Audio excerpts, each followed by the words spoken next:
하나님께서 참으로 이 시간을 주관하여 주실 줄 믿사오며 살아계신 예수 그리스도 이름으로 간절히 기도드립니다. 아멘. 우리 오늘 귀한 교수님을 모시게 되었습니다. 소개하려고 하는데 제가 합동신학대학원 1학년 때입니다. 1학년 때 제가 우리 성함은 밝히지 않겠지만 우리 1학년 같은 동기 중에 한 분이 저보다 10살 많으신 전도사님이 저하고 또 다른 분을 우리 성경공부를 제가 가르쳐 주겠다고 성경공부를 같이 이렇게 연구를 하자는 게 아니라 자기가 가르쳐 주겠다 해서 아니 아무리 10살이 많아도 같은 전도사끼리 뭔 성경공부를 가르쳐 주냐. 그래서 뭐 솔직히 좀 이렇게 기분이 뭐 썩 좋지는 않았지만은 뭐 이제 한다니까 이제 그분이 3명을 데리고 첫 공부를 시작했습니다. 얼마나 놀랐는지 모릅니다. 성경을 그냥 소위 말하는 날라다니는 그래서 막 이야기를 1시간 듣는데 제가 정말로 이 교수님들이 수업 시간에 강의하는 것보다 더 크게 은혜를 받았어요. 제가 그 형님을 막 쫓아다니면서 이거를 스스로 깨달았느냐 그렇지 않은 것 같고 누구한테 배웠냐 하니까는 그때 그분이 처음에 안 가르쳐 주려다가 자신이 다른 신학교로 솔직히 말하면 한 군데를 더 나왔는데 그 신학교에서 오강만 교수님에게 배웠다는 거예요. 제가 그때 오강만 교수님 이름을 처음 들었어요. 그래가지고 이분을 언젠가 한번 만나야 되겠다. 놀라운 것은 은혜로운 것은 어느 날 우리 그 당시에 제가 남서울 평촌교회에 이제 그 다음에 부임을 하게 되는데 그 교회에 가서 보니까는 오강만 교수님이 이미 계시더라고요. 그래서 제가 교제를 하고 알게 되고 제가 참 우리 오강만 교수님 집에 여러 번 놀러 갔습니다. 정말로 제가 만났던 정말 절대 과장이 아니라 모든 교수님을 통틀어 가지고 정말 이렇게 편안하고 정말 친형처럼 대할 수 있는 교수님은 정말 한 명도 없었습니다. 정말 뭐 목사를 안 하더라도 정말 친구처럼 지내고 싶고 뭔가 고민이 있으면은 이야기하고 싶고 상담하고 싶은 늘 편안하게 대주해 주시는 그러한 분이었습니다. 정말로 탁월한 지성과 논리력 그뿐만 아니라 정말 마음도 너무 따뜻한 그 교수님을 오늘 모시게 되었습니다. 여러분도 우리 그 단체 카톡방 보시면 알겠지만은 우리 교회에서 신학을 공부했던 우리 이정현 그 성도님, 원래 이정현 전도사님인데 그분도 그냥 평범한 분이 아니라 정말로 한국에 낳은 정말 대단한 신학교 교수님이라고 여러분 평가한 걸 보셨을 겁니다. 그래서 오늘 우리 기한 교수님 모시게 됐는데 박수로 한번 모실 때 그냥 환영의 박수 하도록 하겠습니다.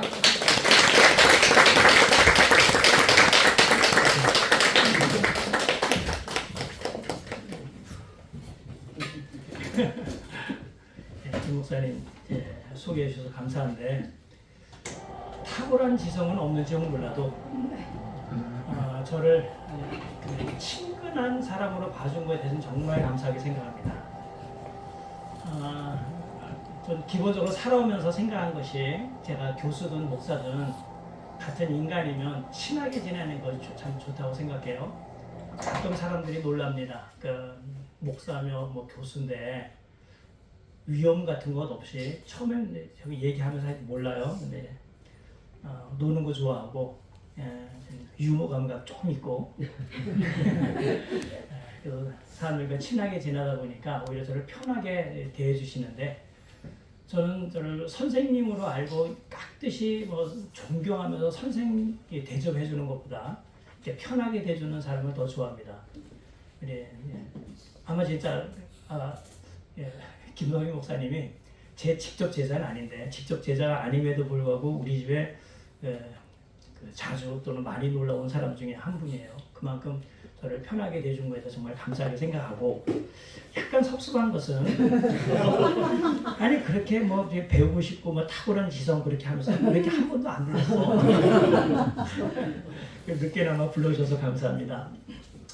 오늘 여러분들이 모인 것은 사실 제 강의 듣기 위해서가 아니고 우리 주님의 고난주간 또 부활을 맞이하여 고난의 의미가 무엇인지 우리가 어떻게 살아야 하는지 배우고 싶어서 저를 불러주신 것 같아요.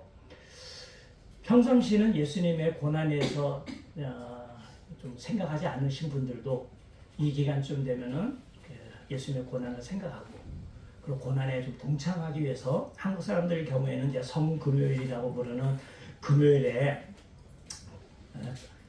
점심때일 거라고 생각돼요. 그때가 견디기가 제일 쉬우니까 한 끼 정도 굶으면서 금식하면서 예수님의 고난에 한번 참여하려는 사람이 있고 그 다음에 여러분들 종종 TV에 나와서 방영되어 여러분들이 보셨겠지만 중남미에 있는 사람들은 우리보다 훨씬 더 신앙에 열정이 있어야 돼요. 기복이 굉장히 심합니다. 평상시 개차반으로 살다가 지금쯤 되면 정말 예수님을 본받고 싶고 예수님의 고난을 쫓아간다면서 예수님의 형상도 만들고 십자가를 만들어서 막 쫓아가는 사람에 더하여 몸에 채찍질이 가는 사람도 종종 있고요. 더 심한 사람은 자기가 십자가를 지고 가서 십자가 위에 달리는 사람이 있어요. 제가 유심히 보는데 여기다 못은 안 받고 저는 흰색이나 폼으로 인증샷 꼭 찍는 것처럼 이렇게 하는 경우가 많이 있어요. 제가 오늘 여러분에게 우선 첫 강의하면서 질문하고 싶은 것은 과연 이런 것이 예수님의 고난을 생각하는 것이고 고난을 동참하는 것일까?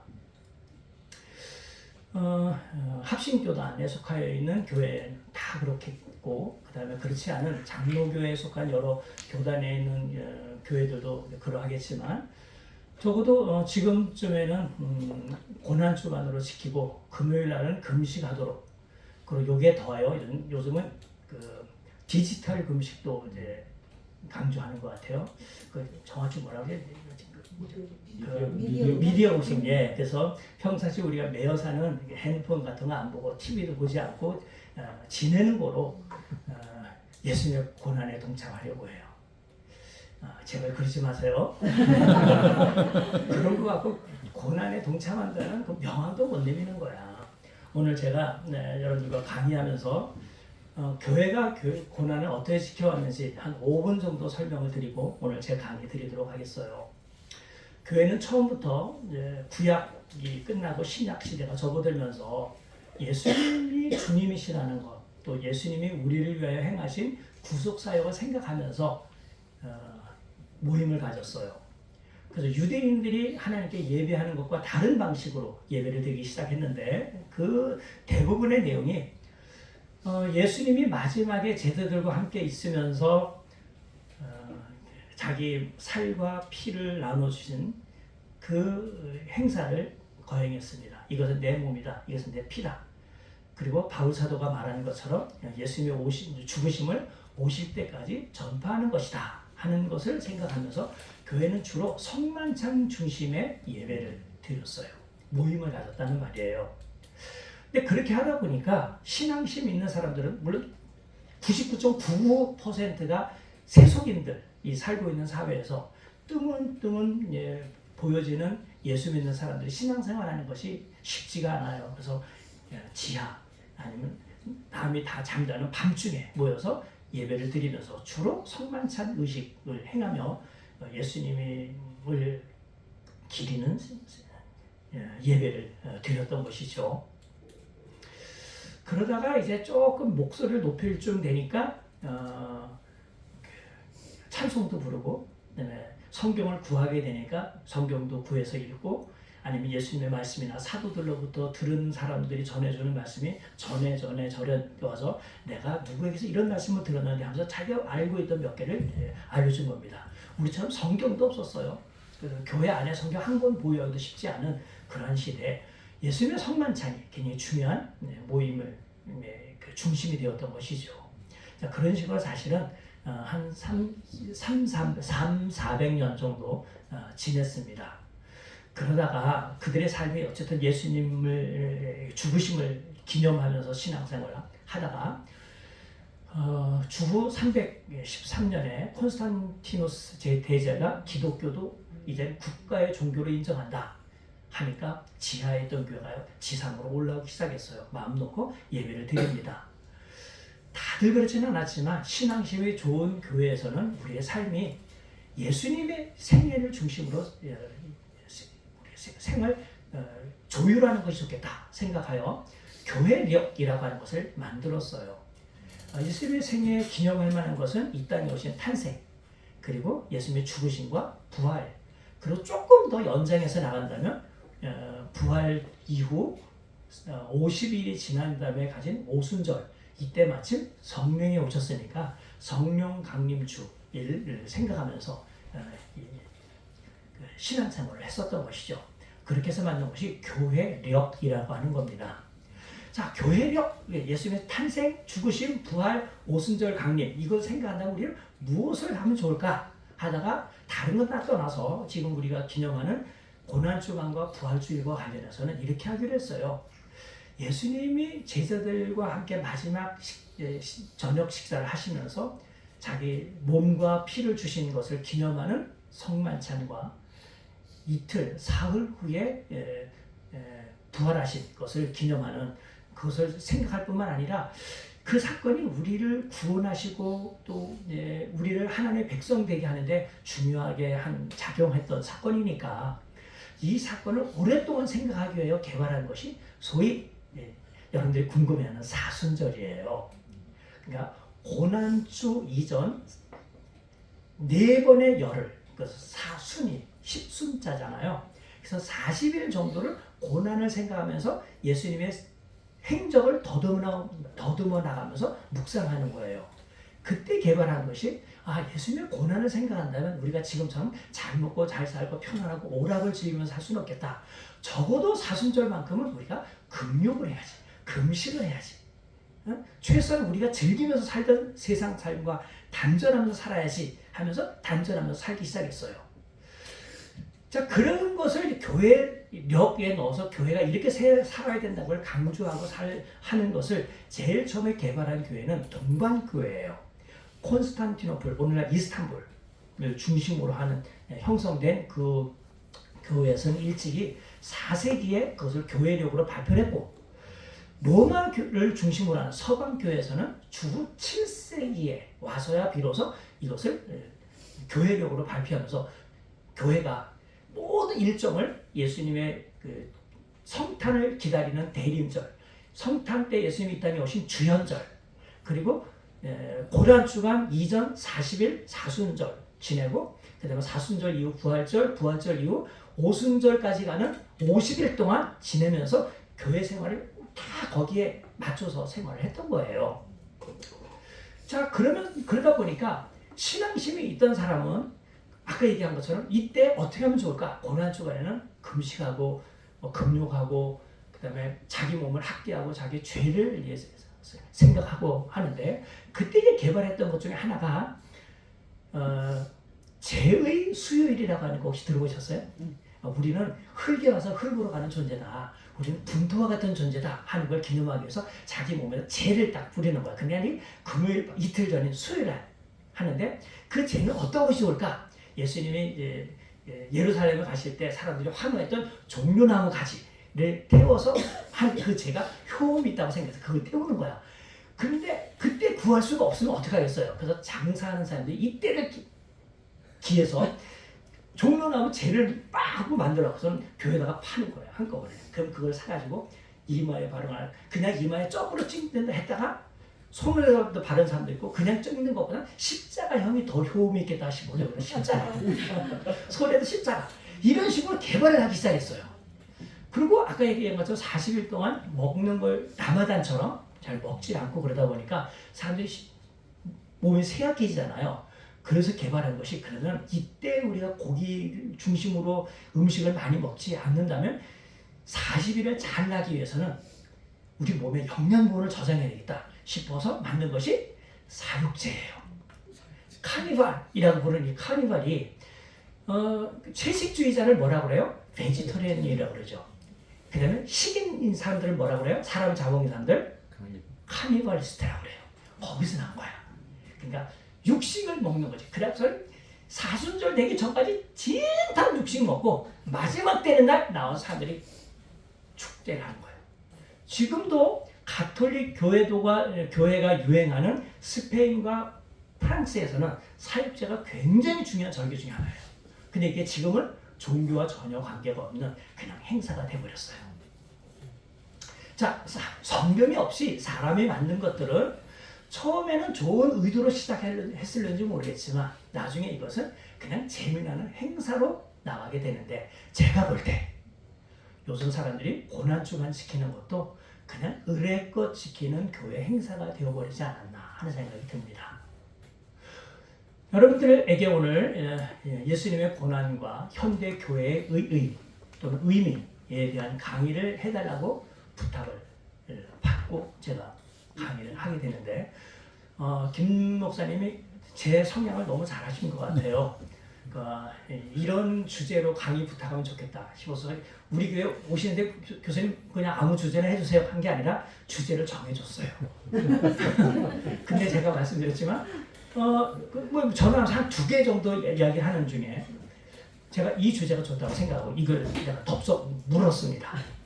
그런데 하나 아셔야 될 것은 엊그제 전화하면서 깜짝 놀라시더라고. 제가 이제 신약학을 많이 가르치니까 이건 제가 강의를 많이 하고 강의안이 정리가 돼서 그냥 와서 막 입으로 떠들면 되는 줄 알았는가 봐요. 그렇지 않습니다. 저는 이 강의 처음 해요. 그래서 이 강의 부탁을 받고 한 달 동안 1시간 반 동안 어떻게 이야기를 전개해서 어떻게 마무리하면 좋을까 하는 것을 구상했고 그 다음에 중간중간 계속 강의안을 만들어서 A4 용지 7장 정도 만들었고요. 요약해서 여러분들에게 성경 구조를 중심으로 묵상하도록만 해놨는데 오늘 강의는 3가지 단계로 이루어졌습니다. 하나는 여러분들이 생각하는 예수님의 고난을 생각하면 십자가에 달린 것을 생각할 텐데 교회마다 십자가를 놓거나 천주교에서는 십자가에 예수님이 달려있는 십자가상을 교회에다 걸어놔요. 그리고 교회사 2000년 동안 수많은 화가들이 교회의 제단화를 위해서 아니면 교회에 있는 장식을 위해서 그림을 많이 그렸어요. 십자가에 달리신 예수님. 그러나 다 여러분들이 보다시피 예수님은 정말 온화하셔요. 십자가에 달리면 그렇게 평안할 수가 없어. 몸도 깨끗하고. 그런 부분들을 많이 보다 보니까 많은 사람들이 예수님은 십자가에 달릴 때 우리랑 똑같이 사람으로 오시긴 했지만 하나님의 아들이시고 성자 예수님이신데 사람이 아픈 것 때문에 아파 뭐 이렇게 하는 것처럼 그렇게 하실 수 있을까?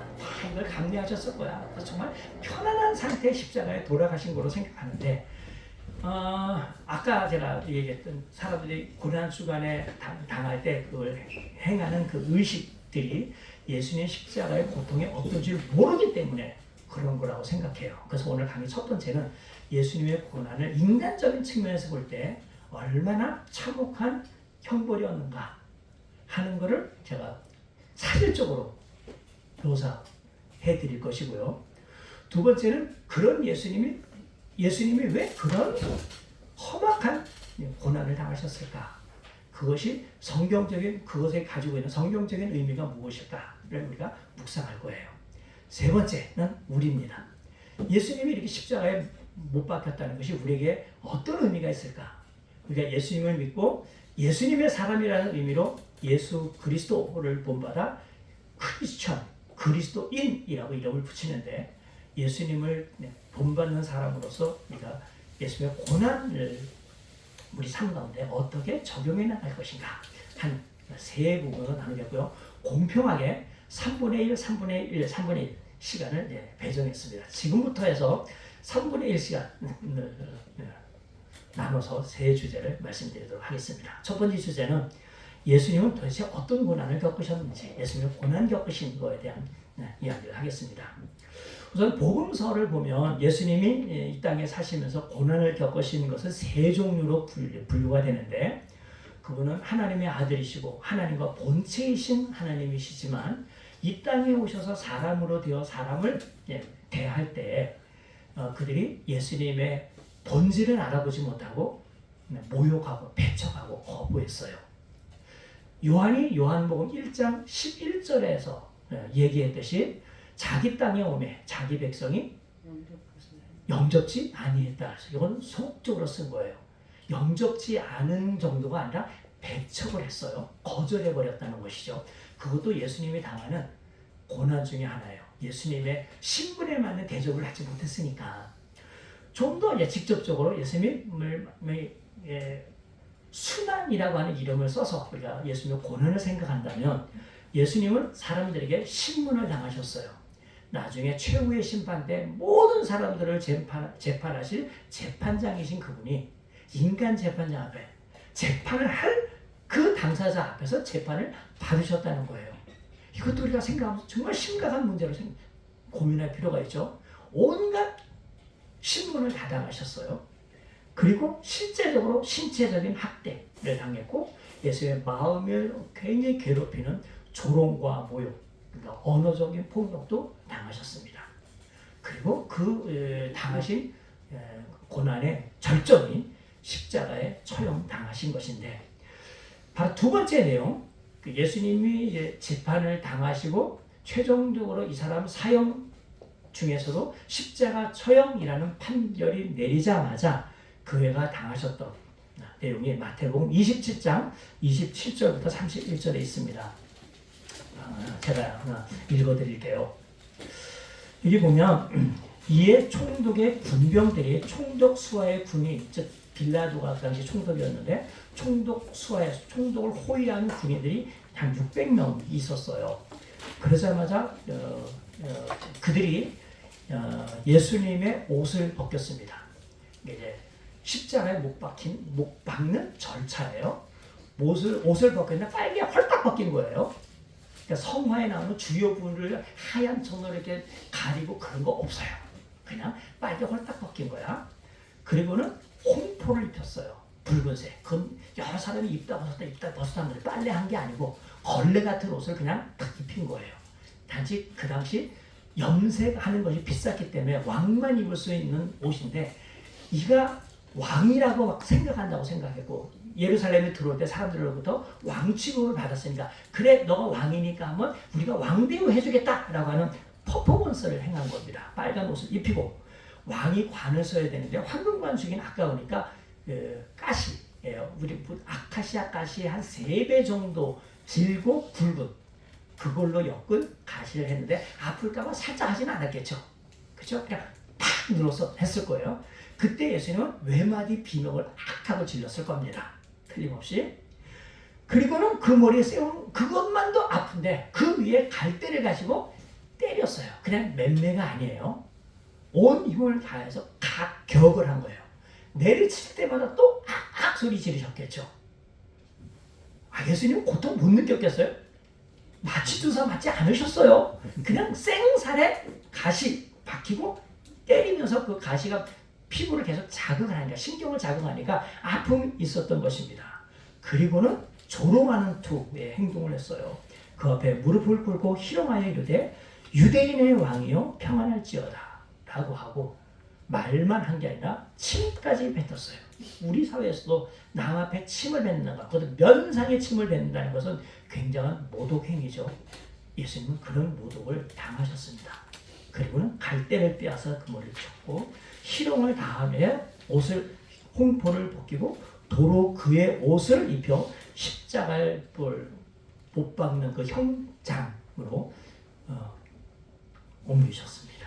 자, 이제부터 예수님 십자가에 못 박히는 것에 대한 묘사를 하겠는데, 저는 뭐 그거 장면을 보지도 않았고, 그냥 영화에서 예수님의 그 생애를 묘사한 영화 본 정도인데, 거기도 너무 미화됐기 때문에 우리가 좀 설명할 수 있는 거 아니에요. 내가 본 기독교 영화 중에서 가장 사실적으로 묘사한 영화는 그 패션 오브 크라이스트가 바로 이제 거기에 해당됩니다. 나중에 한번 더 가서 보셔요.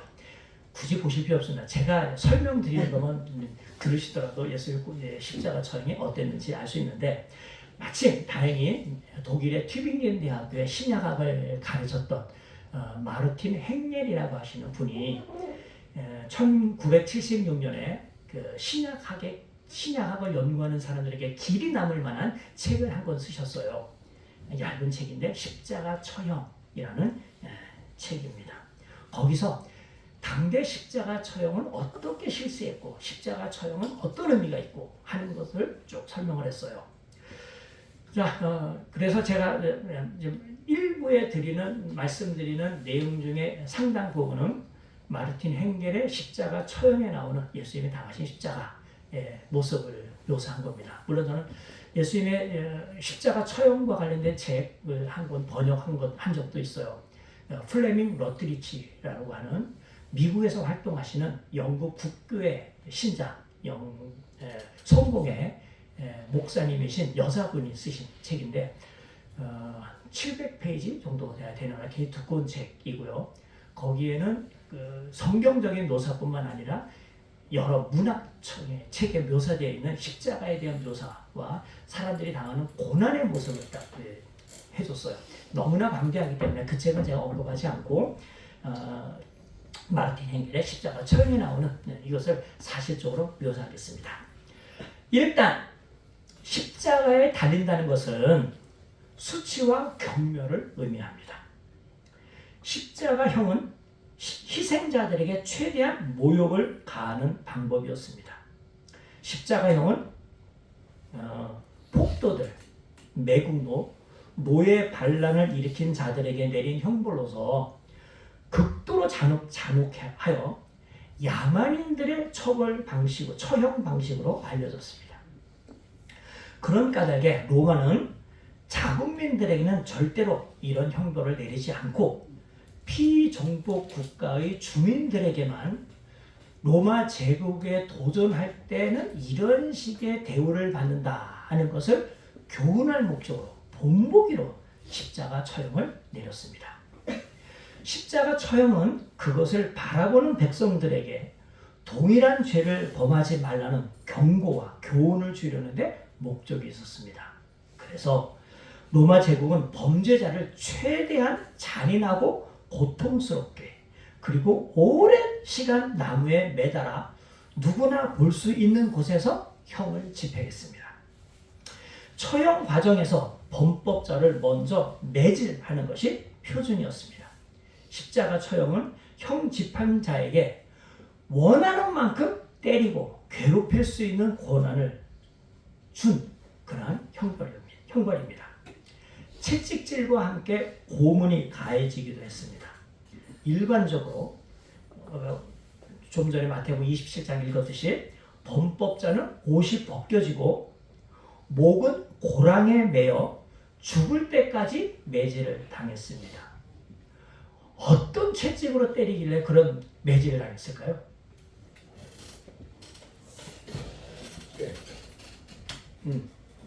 이런 거예요.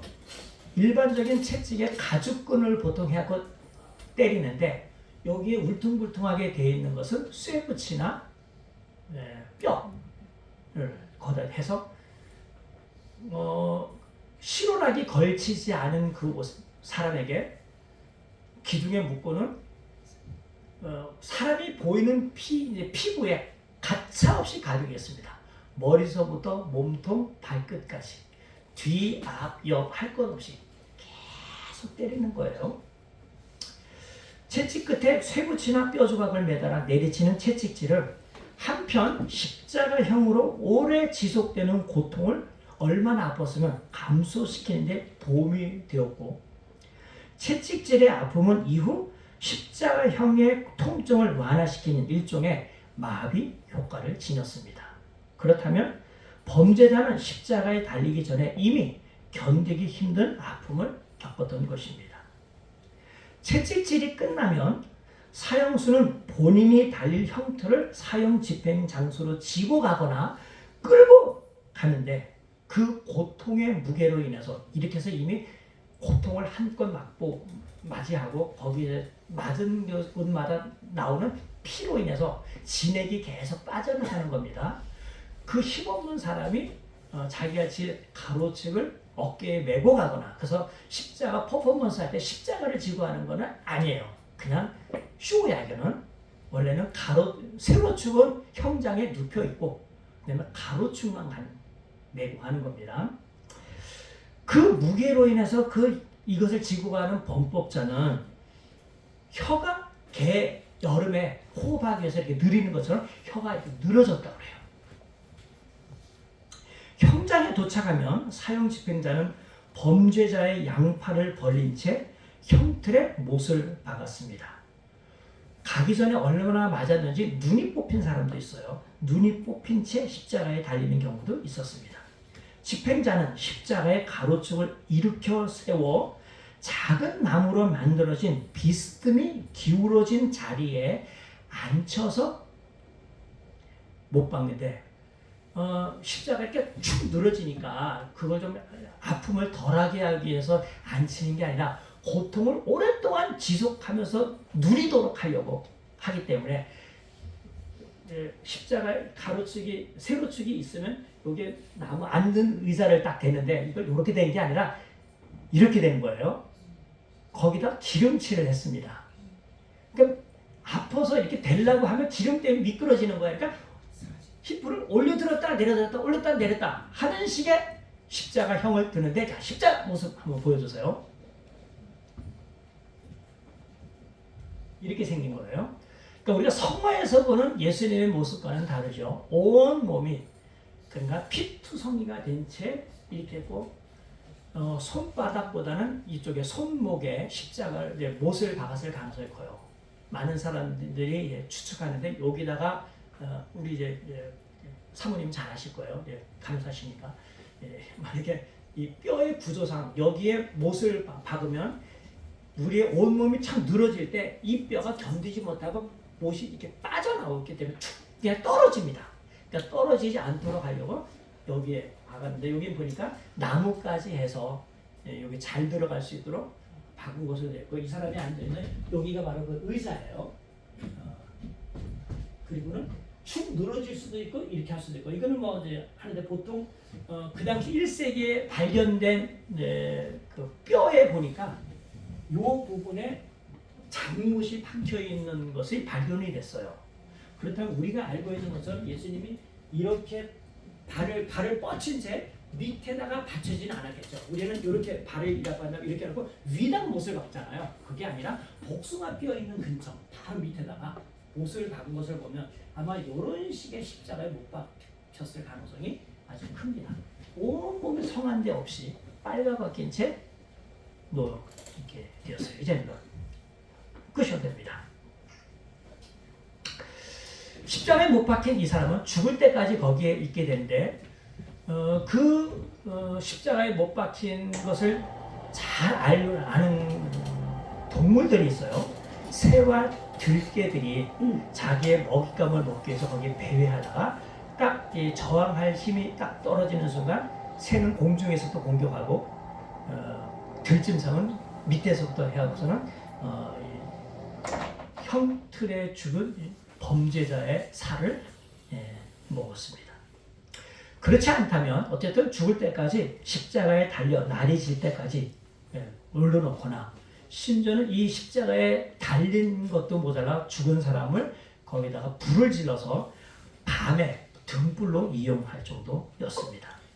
예수님의 경우는 그분과 함께 십자가에 달린 죄수들은 다리가 분질러진 것을 보면 일찍 죽게 하기 위해서 그렇게 밤새도록 며칠 동안 놔둔 것은 아니고 일찍 죽게 하려고 뼈를 분질렀는데, 예수님의 뼈는 분질러지지 않은 걸 보니 일반적으로 죄수가 당하는 달려있는 시간보다는 좀 일찍 예수님의 목숨이 끊겨져서 더 이상의 해를 당하진 않았다라고 우리가 추측할 수 있습니다.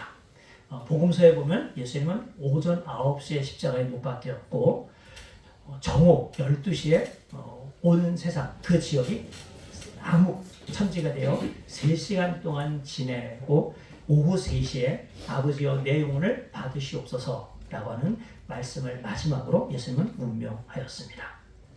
자, 십자가 형태, 보통 우리가 이런 형태를 많이 봤는데, 이것 이외에 십자가형은 거꾸로 매달거나 또는 은밀한 부분을 창으로 찔러서 십자가에 달리기도 했고, 또는 양팔을 벌린 채 교수형을 겸하여 달리기도 했습니다. 어쨌든 가장 보편적인 처형은 매질당하며 상처를 고스란히 간직한 채 사람을 벌거벗겨 거기에 매달려 오랫동안 지속시켜 사람들에게 조롱거리가 되게 하고 사람들에게 본보기를 삼은 것이라고 말할 수 있습니다. 자, 십자가 형벌을 받은 사람은 그래서 수치와 고통 속에 죽어갔습니다. 그것도 단번에 죽지 않고 서서히 죽어갔죠. 그는 아마도 생명이 한 방울씩 한 방울씩 빠져나가는 것을 느꼈을 것입니다. 그는 저주받은 나무에 달려 오랜 시간 고통과 사토하면서 어깨와 가슴 위에는 넌저리 나게 부르는 자국으로 몽골이 상했으며, 길고도 일그러진 몸부림 속에서 생명의 숨을 몰아쉬었을 것이 틀림없습니다. 어떤 사람은 십자가에 달리며 고통 짓는 그 사람의 모습을 보면서 이것은 마치 곰에게 물려 사지가 뜯겨나갔지만 목숨은 부지한 사람에 비유하기도 했습니다. 피 피는 뚝뚝 떨어지고 온몸은 어디에도 그 형체를 찾아볼 수 없었지만 집 이겨진 그 사진은 살아 꿈틀거리는 고통을 겪는 사람 말입니다. 이 정도의 고통이라면 교수형으로 형 집행을 당하는 사람이 오히려 신사적으로 사형 집행을 당했다라고 말할 수 있을 것입니다. 한마디로 십자가형은 당시의 최고의 형 집행이었습니다. 십자가에 달린 고통은 그 고통을 당한 자가 살아나서 증언해야 사실 정확히 알 수 있습니다만은 그런 사람은 없죠. 마치 우리 죽음이 어떤 것인지, 죽은 다음에 어떤 일이 일어나는지 알기 위해서는 한번 죽었던 사람이 살아나서 이렇게 해야 되는데 그런 사람이 없어서 죽은 다음이 어떻게 되는지 우리가 모르고 있는 것과 마찬가지입니다. 마르틴 행겔은 당시 철학자 세네카가 그 고통을 평한 것을 한마디로 이렇게 전해줍니다. 채찍질과 십자가에 견딜 수 없는 고통에서 자유로울 수 있는 것은 자살뿐이다. 그리고 한 노인, 나이가 들면 온몸이 쑤시고 온몸에 아픈 곳 없는 병을 앓는 사람이 종종 있잖아요. 그런 병을 앓는 한 노인의 예를 들어서 십자가형이 어떤 것인지 간접적으로 전해주는데 아마 앞에서 제가 이야기한 것보다는 덜 여러분들이 소름 끼칠 거예요. 앞에 게 훨씬 더 소름 끼칠 내용입니다. 어쨌든 나이가 들어서 온몸에 질병을 앓는 한 노인이 이런 말을 했다고 합니다. 내 손은 마비됐고 발은 쇠약해서 쓸모가 없게 되었으며 나의 등은 구부러져 곱추가 되었고 이는 덜컥거려 흔들리더라도 그나마 생명이 살아있으니 참 좋구나. 십자가에 달린 사람과 마찬가지로 그렇지만 주님이시여 나를 구원하소서. 이 고통과 괴로움에서 나를 구원하소서. 이런 글을 남겼대요. 그러니까 자기의 이 고통이 십자가의 고통과 비슷하다고 생각한 거죠. 거꾸로 십자가에 달린 사람들의 몸은 어땠을까? 지금처럼 몸 여러 군데 가본 자기에게 괴로움을 주는 그 사람이라고 비교할 수 있다는 것이죠. 자, 어떤 사람은 한번 마지막으로 얘기하겠습니다. 어떤 사람은 그 고통을 그리스 로마 신화를 읽으신 분은 잘 알겠지만 제우스에게 형벌받아서 호칵서스 산에 묶여 매일 독수리에게 간을 쪼이는 사람의 쪼이는 프로메티우스의 고통에 비유하기도 합니다. 자, 이런 고통만 당해도 우리가 참 심각한 고통이라고 생각할 텐데 어쨌든 이것은 본보기 삼기 위해서 준 것이기 때문에 그리고 예수님을 제외한다면 다른 사람들이 볼 때 저 사람 좀 없어졌으면 좋겠다 생각하는 사람이 당하는 고통이기 때문에 밑에서 십자가 처형 당하는 사람을 바라볼 때 그 사람들의 마음은 그 사람들에게 조롱하고 비난하고 저주를 냈고 그렇지 않겠습니까? 바로 예수님도 그런 점에서 저주를 받으셨는데 두 번째 본문 마태복음 27장 39절부터 46절에 예수님이 당한 조롱과 저주의 내용이 그려져 있습니다. 처음에 지나가는 사람들, 예수님이 잡힌 골고다 언덕을 지나가는 나그네들이 예수님이 잡히는 걸 처형당하는 걸 보면서 이렇게 얘기했어요. 자기 머리를 흔들며 예수를 모욕하여 이르되 성전을 헐고 사흘에 짓는 자여 네가 만일 하나님의 아들이라면 너를 구원하고 십자가에서 내려와라 하고 얘기를 했어요. 예수님이 사람들 사이에 구원자라는 소문이 있는 것은 들었는가 봐요. 근데 남을 구원해주는 사가 가장 처참한 죽음을 당하고 있으니 이 사람은 구원자의 자격이 없다는 것이죠. 그런 내용을 담은 저주와 조롱의 말을 내뿜었습니다. 두 번째 사람들은 종교 지도자들의 대표인 대제사장들입니다.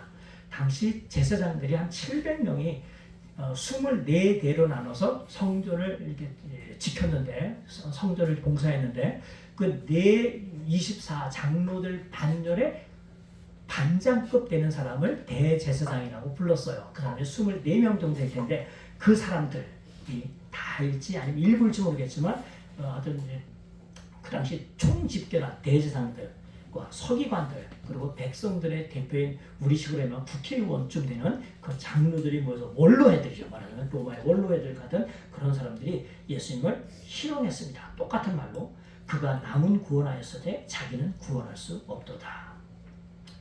세 번째 예수님이 당한 조롱은 예수님과 함께 십자가에 못 박힌 사람, 즉 죄수들로부터 당하는 조롱이었어요.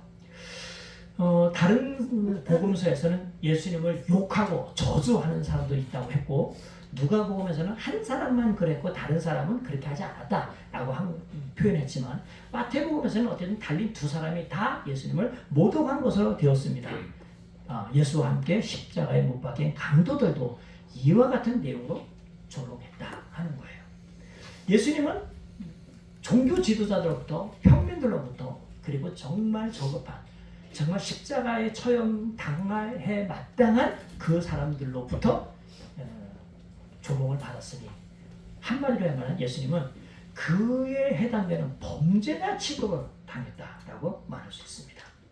예수님이 정말 범죄자로서 십자가에 못 박힐 만한 그런 죄를 범했기에 이런 모독을 당하셔야 했는가? 왜 예수님은 고난을 당하셔야 했을까요? 두 번째 주제로 넘어가겠습니다. 우리가 예수님은 범죄자가 아니라는 사실을 잘 압니다.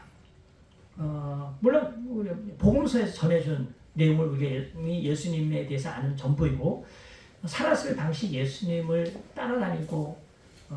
따라다니면서 예수님 말씀을 듣고 예수님 하신 일을 본 증인들이 전해준 말들에 의해서라도 예수님은 소위 사랑의 종교를 만든 그 위대한 위인이시지 사람을 해하는 그런 범죄자가 아니었을 뿐만 아니라 남에게 구원해준다면서 구원을 못 해주고 병 고쳐준다면서 병 고쳐주지 못하고 뭘 해준다면서 말만 하고 실행하지 못한 사기꾼은 더더욱 아니셨습니다.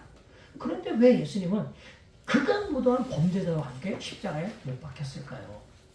두 가지로 생각할 수 있습니다. 첫 번째는 예수님이 십자가에 못 박히신 즉 고난을 받으신 현실적인 이유가 있습니다. 그것은 그분이 자신이 선지자, 메시아, 즉 그리스도라고 불리는 것과 다르게 사람들이 예수님을 그런 분으로 예수님을 인정하지 않았기 때문입니다. 그들에게 예수님은 구원자로 비치지 않았을 뿐만 아니라 예수가 메시아라던가 그리고 하나님의 나라, 즉 하나님이 왕이시고 그 왕이신 그 나라에 자기는 부왕으로서 왕의 대리인으로서 이 땅에 와서 하나님의 통치하심을 이 땅에 펼칠 거다. 조금 있으면 이 땅에 하나님의 나라가 세워질 거다. 라고 주장했다는 것과 다르게 예수님이 믿었지 않았던 거예요. 그러니까 처음에는 자기들에게 소망을 주는 듯 해서 예수님을 따라다녔고 심지어는 먹을 것까지 줘서 예수님을 따라다녔는데 나중에는 자기들이 기대했던 그 기대감과 예수님의 모습 사이에 너무나 괴리감이 많다 보니까 예수님을 따라다니고 예수님에게 보였던 충정심이 오히려 우리 인간 사회에서 배신감으로 느껴 상대방을 공격하듯이 예수님을 공격하면서 제거하려고 했습니다. 여기에 더하여 사실 백성들은 예수님을 제거해야 되겠다 말아야 되겠다 그렇게 생각하지는 않았어요. 예수님을 이렇게 제거하려고 했던 데 영향을 준 사람들은 종교 지도자들입니다. 예수님은 종교 지도자들에게 사실 밉보였어요.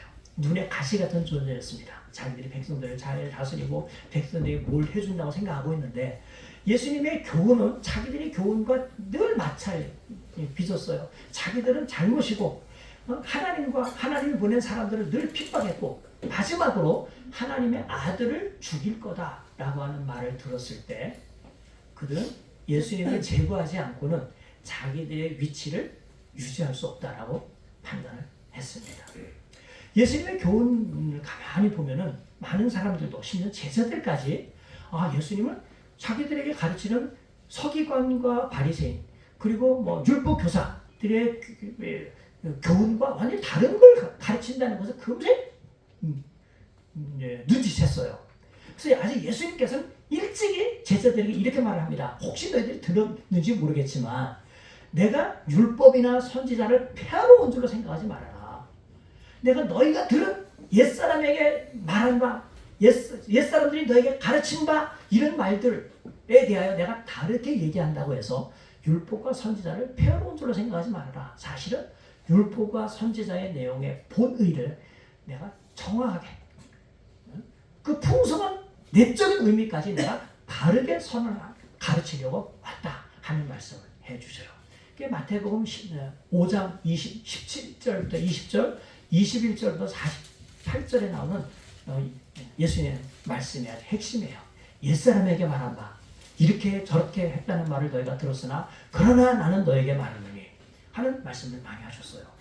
심지어 예수님은 제자들과 함께 식사를 하시면서 손도 씻지 않은 채 먹었어요. 정결예법을 무척 중요시 여기는 그들에게 식사 시간에 손을 안 씻는다는 것은 말이 안 되거든요. 그래서 막 비난했어요. 왜 식사 시간에 손을 안 씻느냐? 너희들은 장로들의 전통을 무시하느냐? 뭐 이런 말까지 들었는데 예수님은 오히려 이렇게 얘기했습니다. 너희들은 사람의 계명을 지키느라고 하나님의 계명을 너희들은 범하고 있구나. 벌써 마찰이 일어나잖아요. 사람들이 지키고 있는 것은 사람의 계명이래. 장로들이 전해준, 조상들이 알려준 전통에 해당되는 것이 경전이 아니라는 거예요. 자, 그러니까 이 사람들이 처음에는 방관하고 있다가 점차 이런 얘기를 점차적으로 이런 얘기를 많이 듣다 보니까 예수님이 정말 뭐라고 말하는지, 진짜 그렇게 말하는지 시험하고 따지러 논쟁하러 왔어요.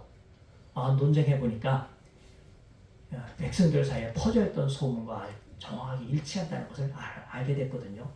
그래서 그들은 이 사람을 어떻게 제거하면 좋을까 하는 고민들을 합니다. 마지막에 와서 예수님은 그 사람들의 속을 아시고는 포도원 일꾼 농부 비유를 통해서 포도원 농부가 남의 땅을 빌려가지고 농사를 짓던 사람이 주인이 소장료를 받으러 보낸 그 종들을 때리고 죽이고 하는 일이 있었잖아요. 그런 예를 들고 마지막에 주인이 자기 아들을 보냈을 때 저 아들을 죽이면 이 땅을 우리가 차지할 수 있을 거야 라고 생각해서 그 아들까지 그 성 밖에 내려다 버렸다 라고 한 걸 보니까 이 사람은 깜짝 놀랐던 거죠. 어떻게 우리가 속으로 생각하고 있는 것을 알아차렸지? 그래서 이제는 시간을 둬서는 안 되겠다. 빨리 없애자 해서 예수님을 제거하기 시작한 것이 복음서 뒷부분에부터 나오기 시작하는 겁니다. 마태복음 21장, 22장, 23장, 26장, 27장 등에 자세하게 반복적으로 등장하고 있어요. 한마디로 얘기하자면 예수님이 고난을 받으신 것은 백성들의 기대치에 그들이 기대한 것에 부응하지 않고 예수님만이 가지고 오신 하나님의 나라 그리고 사람들을 구원하는 방법대로 말씀을 전했고 행동했고 그리고 하나님의 말씀을 정확하게 바르게 본래 의미를 전한 것 때문에 사람들의 미움을 받아서 고난을 받게 되었다 하는 것을 알 수 있어요. 그렇다면 우리가 살아가는 데 있어서 하나님의 말씀을 바르게 지키는 것과 그 다음에 다수가 생각하는 것 사이에 일치하면 좋겠지만 그렇지 않을 때 우리가 박해를 어떻게 받을 것인지 한번 고민할 필요가 있어요. 두 번째, 아마 여러분들이 더 관심을 갖는 부분이 이것이라고 생각합니다. 저도 이 강의에서 주목하려고 하는 것은 예수님이 고난을 받으신 성경적인 의미입니다. 예수님이 예루살렘에 올라가 고난을 당하고 죽음을 받을 것이다 라는 것을 처음 말씀하셨을 때 제자들은 너무나 놀랐고 어떤 면에서는 적이 실망까지 했습니다. 그런 말씀을 처음 하신 것이 마태복음 16장 21절이에요. 마태복음 16장 21절은 복음서에 묘사된 예수님의 생애를 이해하는 데 있어서 무척 중요한 본문이고요. 예수님의 생애에 어쩌면 전환기를 맞이하는 것이라고 말할 수 있어요. 그 이전에 예수님이 많은 사람들에게 설교도 하시고 병자도 고쳐주시고 귀신도 되어 쫓으시고 하셨던 모든 일들을 해석할 수 있는 열쇠가 되는 것이 이것입니다. 많은 사람들이 예수님을 자주 쫓아다녔는데 예수님이 말씀하신 것처럼 너희들이 나를 찾고 나를 따라다니는 것은 내 말을 듣고 싶어서가 아니라 떡을 얻어먹고 배불러서 그런 것이다 라고 평가했던 것처럼 사람들이 기대는 예수님이 주려고 했던 것과 너무나 달랐었어요. 그러자 예수님은 과연 예수님이 그동안 하셨던 보여주려고 하는 것을 근거로 제자들은 또 사람들은 예수님을 어떤 분으로 생각하는지를 물으셨습니다. 사람들이 나를 누구라고 하느냐. 그 유명한 질문이죠. 사람들이 직접 대답하지는 않아요. 제자들은 사람들 사이에 있는 소문을 전달해줍니다. 사람들이 예수님을 선지자 중 하나라고 합니다. 아주 가깝게 얘기한다면 마지막 때의 길을 예비하는 엘리야 같은 선지자, 나라의 국군을 보면서 슬피 울었던 예레미야 선지자 같은 사람으로 생각합니다 라고 하는 것이 전부였어요. 예수님은 그런 선지자 중에 한 사람으로 이 땅에 오신 것은 아닙니다. 메시아로 오신 거예요. 메시아라고 하는 말은 이 시대를 끝내고 새로운 시대의 질서를 가지고 오시는 분이라는 뜻입니다. 좀 어려운 말로 종말론적 인물이라는 뜻이에요. 이 역사가 끝났다는 말이야. 아담 질서, 이 세상에 그동안 살았던 구약 시대의 모든 하나님을 예배하던 모든 방식을 다 끝내고 새로운 방식으로 하나님을 예배한다는 그런 시대가 완전히 다른 시대를 가지고 온다라는 의미가 이 종말론적이라는 뜻이에요. 그래서 종말론적 인물로 온 거예요. 근데 이 이전 시대에 함몰되어서 살아서는 안 돼요. 새 시대의 사람처럼 살아야 되는 것이죠. 예수님은 그런 분으로 왔는데 이전 시대에 있었던 여러 선지자 중에 한 사람이라고 한다면 예수님의 가치는 사실 떨어집니다. 사람들 사이에서는 예수님을 참 좋은 선생님, 좋은 선지자로 평가해 줄런지 모르겠지만 예수님 듣고 싶은 대답은 아니에요. 그렇다면 너희는 나를 어떻게 생각하느냐? 그 당시 추정을 해보면 제자들이 예수님과 함께 있었던 시간은 만 2년 혹은 2년 반 정도밖에 되지 않아요.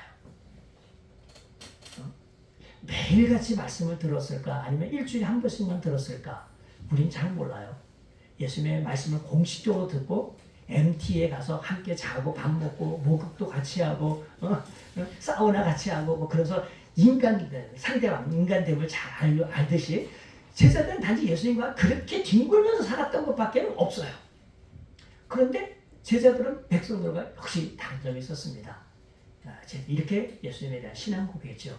당신은 하나님의 아들이시라는 걸 이제 우리가 믿겠습니다.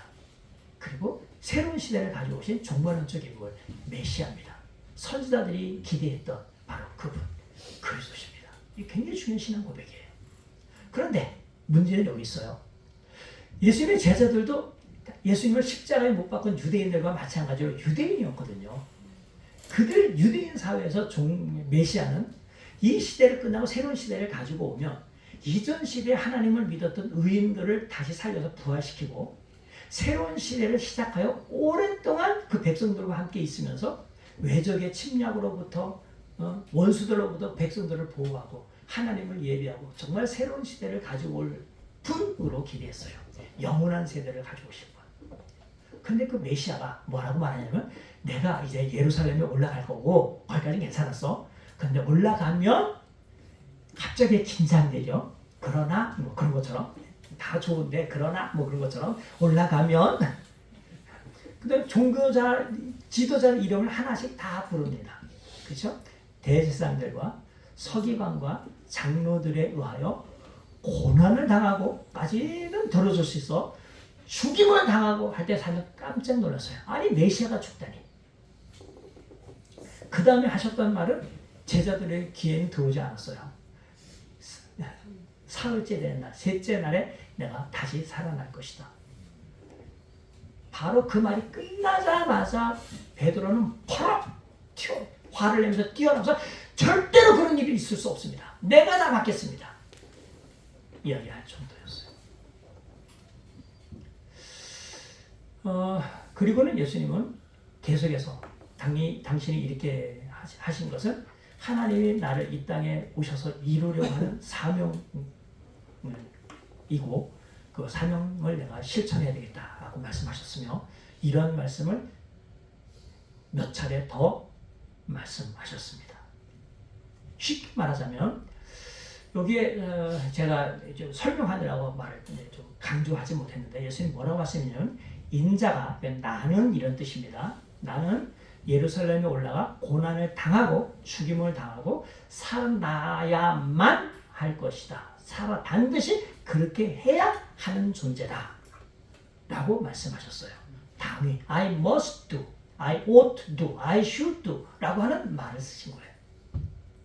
그러니까 우리가 보통 예수님의 고난을 얘기할 때 예수님은 피동적으로, 수동적으로 당하기만 한 것으로 생각하는데 예수님은 그게 아니라 능동적으로 그것을 겪어야 된다고 생각한 거예요. 하나님의 나라를 가르치고 오병이어의 이적을 행하시고 병자를 고치는 것만 예수님이 하나님의 아들로서 메시아의 능력으로서 하시는 것이 아니라 고난을 당하는 것도 그분이 능동적으로 행해야 할, 즉 자신의 사명으로, 자신의 사역으로 생각하셨다는 점입니다. 마태복음 16장 21, 22절에 있는 말씀이 이런 점에서 굉장히 중요해요. 심지어 마지막 십자가 처형 당하기 전날 겟세마네 동산에서 기도를 하실 때 성전 경비대가 마치 강도를 잡듯이 무기를 들고 예수님을 잡으러 겟세마네 동산에 왔을 때 예수님의 제자 중에 한 명, 어떤 때는 베드로라고 언급했고 다른 복음서는 그냥 제자 중에 한 명이라고 두리뭉실하게 언급하잖아요.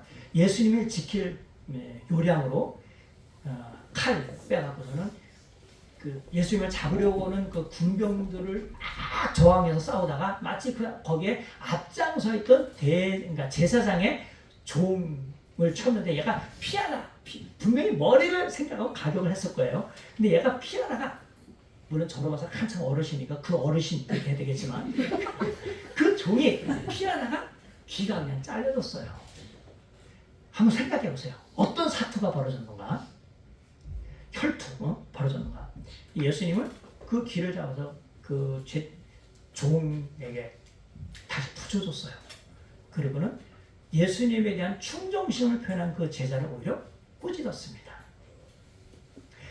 내가 능력이 없어서 이렇게 당하는 줄 아느냐?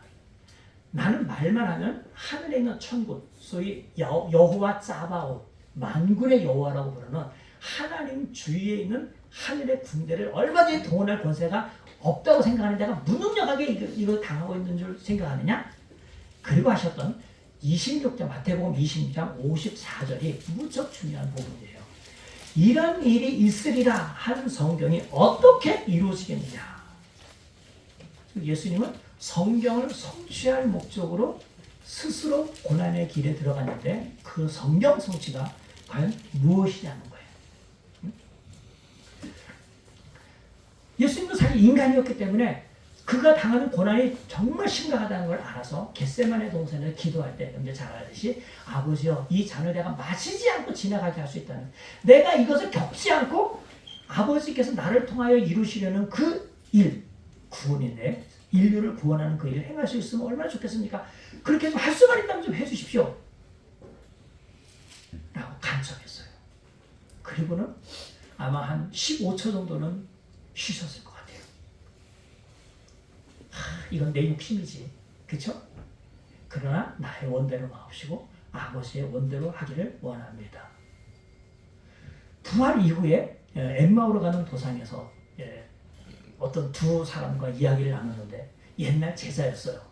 그 제자는 예수님의 얼굴을 알아보지 못할 정도였습니다.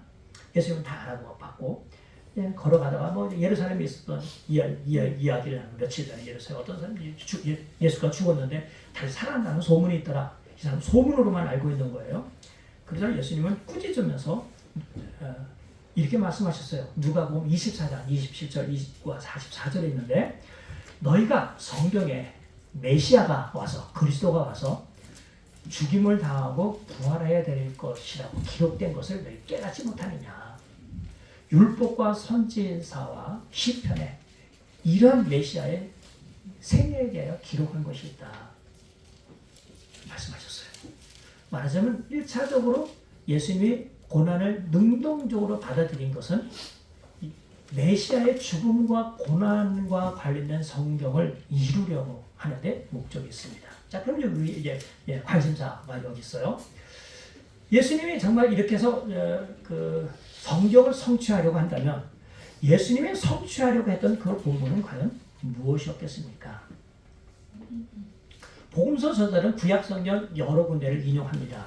이사야서도 인용하고 그럽니다만 특히 이사야 28장 8장 그리고 이사야 53장 등을 인용하고 시편 22편에 있는 내용은 예수님 십자가상에서 하셨던 말씀, 소위 십자가 가상칠언이라고 그러잖아요. 십자가에서 하셨던 7마디 말씀에는 다 시편 22편이 들어있어요.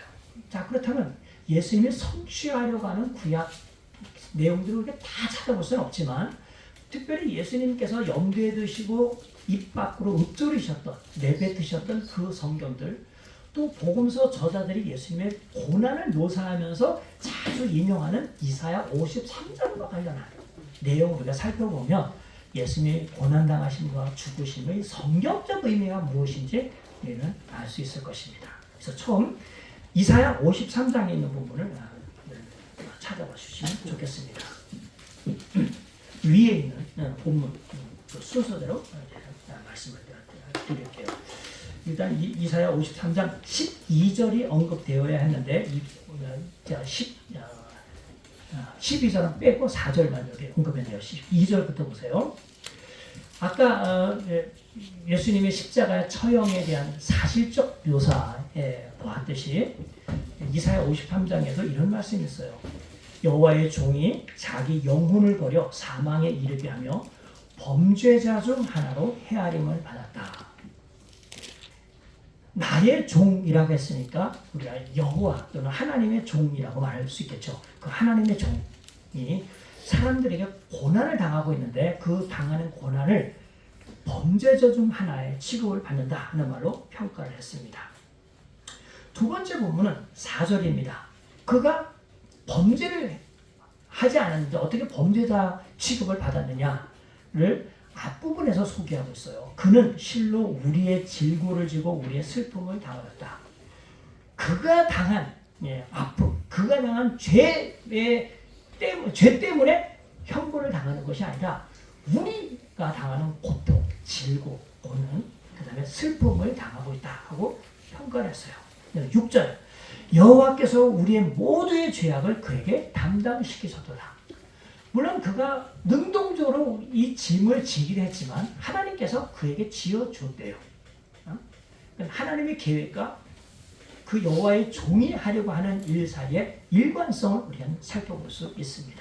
그리고 마지막 본문 10절에 보면 이사야는 이렇게 그분이 여호와의 종이 죽은 것에 대한 신학적인 의미를 평가했어요. 그의 영혼을 속건 제물로 드릴 것이니라.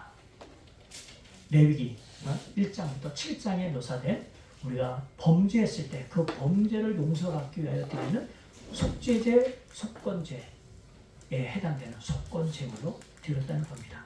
한마디로 말해서 예수님의 죽음은 남을 대신하여 죽은 죽음이었습니다.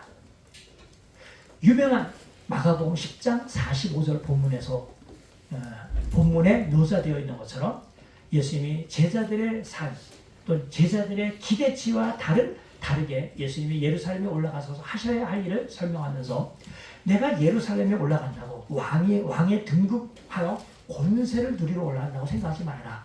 그건 이방인들의 권세자들이 하는 것이고 나는 그것과 다르게 오히려 백성을 내가 섬기는 자로서 예루살렘에 올라간다.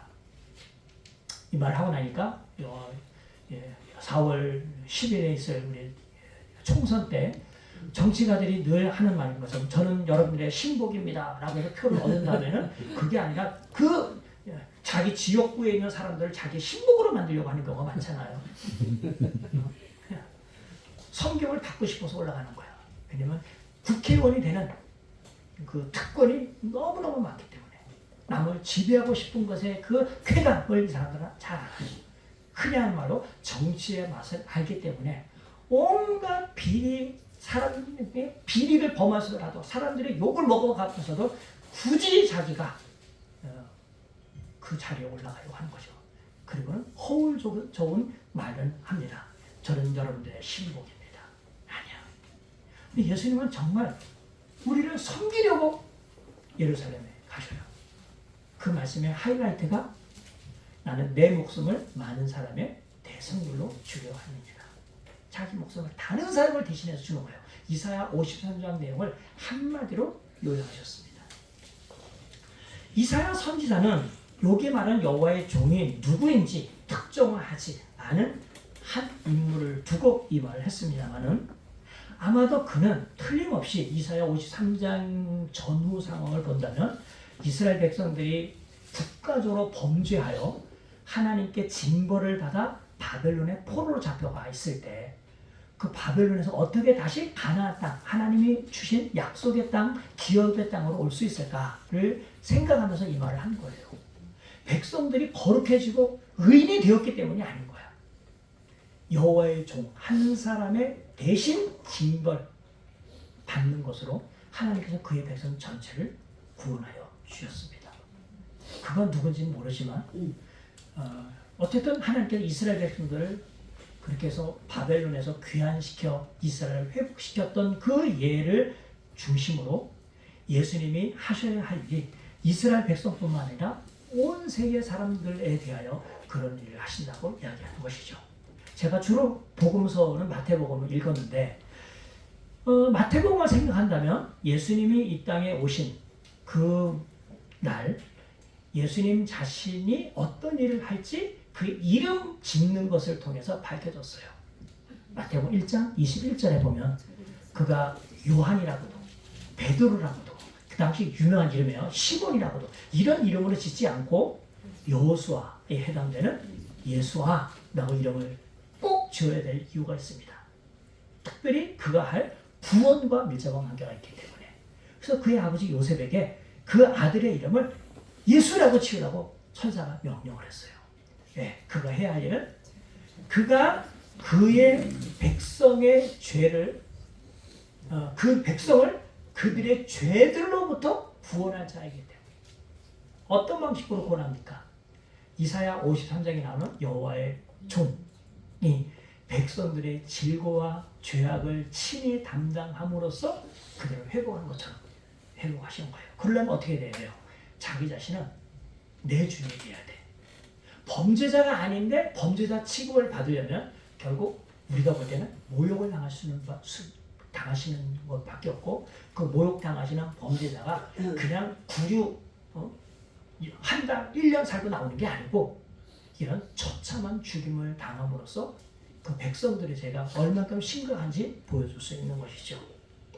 요한복음 11장을 보면 흥미로운 것을 장면을 볼 수 있습니다. 예수님을 죽이려고 그렇게 악을 박박 쓰는 사람들이 예수님의 처형을 두고 회의를 했어요. 이 사람 잘못 건드렸다면 백성들의 밀란이 나면 어떻게 되겠습니까?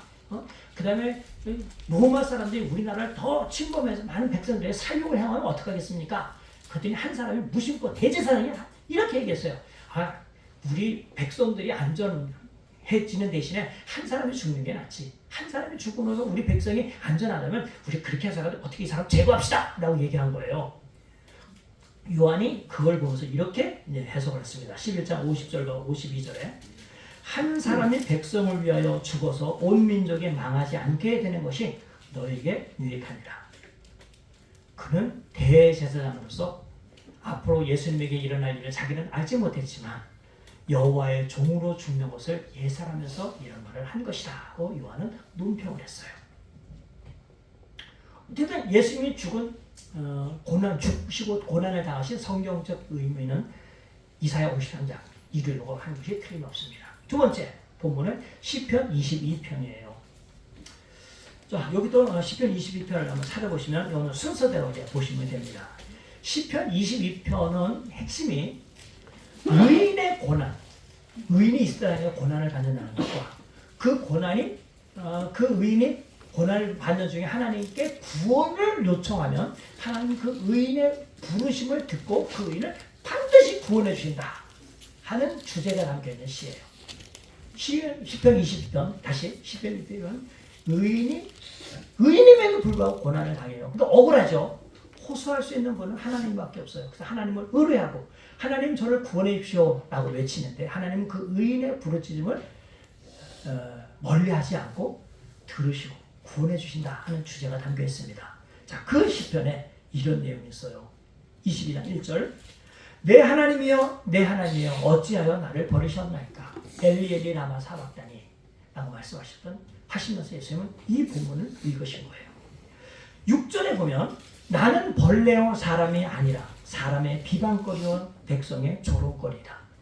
그가 동포에게 당하는 조롱과 비방은 마치 벌레가 당하는 것, 벌레 취급받는 것 같은 것으로 생각했습니다. 7절부터 8절. 나를 보는 자는 다 나를 비웃으며 입술을 비축거리고 머리를 흔들며 말하되 그가 여호와께 의탁하니 구원하실 걸, 그를 기뻐하시니 건지실 걸 아나이다. 아까 우리가 읽었던 세 부류의 사람들이 십자가 밑에서 조롱하는 그 내용이 그대로 담겨 있습니다. 그들은 이 성경을 알지 못하면서 의인에 대하여 했던 그 비방을 한 거예요. 그러니까 이 비방, 즉 시편 22편 7, 8절에 있는 이 비방은 시편 22편이 쓰여질 때서부터 이스라엘 역사 가운데서 의인이 악인들로부터 받는 불공정한 조롱이라고 하는 것을 잘 알 수 있고요. 심지어는 하나님의 아들 메시아이신 그분도 받았다는 것을 알 수 있습니다. 16부터 18절. 악한 무리가 나를 둘러 내 수족을 찔렀나이다. 내가 내 모든 뼈를 셀 수 있나이다. 그들이 나를 주목하여 보고 내 겉옷을 나누며 속옷을 제비 뽑나이다. 이런 것도 있었죠. 자, 얼마나 아프면 삭신이 쑤시면 뼈 1번 마디에서 아픈 게 통증이 돼요. 아, 지금 1번 마디가 아프구나. 2번 마디, 5번 마디, 4번 마디, 3번 마디, 6번 마디. 그러니까 세보니까 316개, 356개. 지금 해부학이랑 다르지만, 죄송합니다. 248, 248개 였대요, 랍비들. 지금 해부학이 좀 그보다 숫자가 적다 그러는데, 랍비들은 당시 사람들의 뼈가 248개라고 생각을 했어요. 248.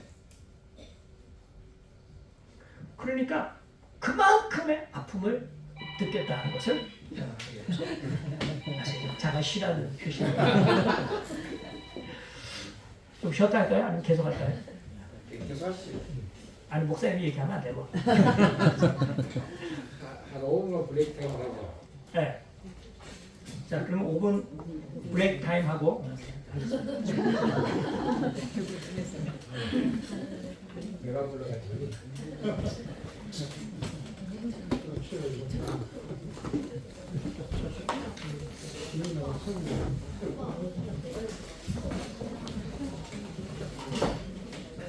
한 시간 더 오버 할 것 같은데.